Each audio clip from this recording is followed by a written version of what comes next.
সমগ্র দেশে বিপুল ভোটে জয়ী হয়ে সরকার গঠন করতে যাচ্ছে বিএনপি। ৩০০ আসনের মধ্যে দলটির ২১২ জন প্রার্থী জয়লাভ করেছেন। নবীন ও অভিজ্ঞদের মিশেলে বিএনপির নির্বাচিত সংসদ সদস্যদের মধ্যে অনেকেই প্রথমবার এমপি নির্বাচিত হয়েছেন, আবার কেউ কেউ নির্বাচিত হয়েছেন পঞ্চম কিংবা ষষ্ঠবারের মতো। নোয়াখালী ২ আসনে জয়ী হয়েছেন বিএনপির প্রার্থী জয়নুল আবেদিন ফারুক, যার মধ্য দিয়ে এখন পর্যন্ত ষষ্ঠবারের মতো এমপি নির্বাচিত হলেন এই প্রবীণ নেতা।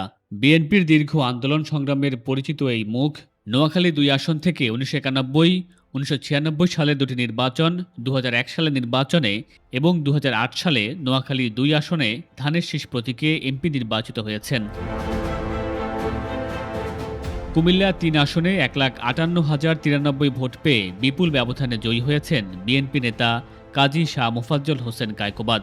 এই নিয়ে ষষ্ঠবারের মতো এমপি নির্বাচিত হলেন তিনি। জাতীয় পার্টির মনোনয়নে ১৯৮৬, ১৯৮৮ এবং ১৯৯৬ সালে তিনি সংসদ সদস্য নির্বাচিত হন। এরপর বিএনপিতে যোগ দিয়ে ২০০১ ও ২০০৮ সালে আবারও এমপি নির্বাচিত হয়েছেন তিনি। ১,০১,৩৯৪ ভোট পেয়ে কুমিল্লা ১ আসনে পঞ্চমবারের মতো জয়ী হয়েছেন বিএনপির স্থায়ী কমিটির সদস্য ড. খন্দকার মোশাররফ হোসেন। এর আগে ১৯৯১, ৯৬, ২০০১ ও ২০০৮ সালে ধানের শীষ প্রতীকে তিনি জয়ী হয়েছেন। পঞ্চমবারের মতো এমপি হলেন কক্সবাজার ৪ আসনে বিএনপির প্রার্থী শাহজাহান চৌধুরী। ১,২২,০৮৩ ভোট পেয়ে জয়ী হয়েছেন তিনি। ১৯৯১ থেকে ২০২৬ পর্যন্ত ধানের শীষ প্রতীকে ৫ বার জয়ী হয়েছেন এই প্রবীণ নেতা।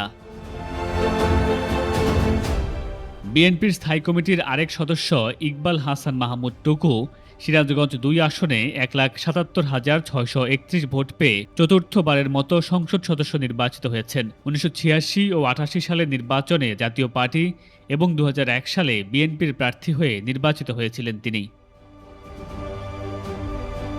এছাড়া ফেনী ২ আসনে জয়ী হয়েছেন বিএনপির প্রবীণ নেতা জয়নুল আবেদিন। এর আগে জাতীয় সমাজতান্ত্রিক দল থেকে একবার এবং বিএনপি থেকে ২ বার এমপি নির্বাচিত হয়েছেন তিনি।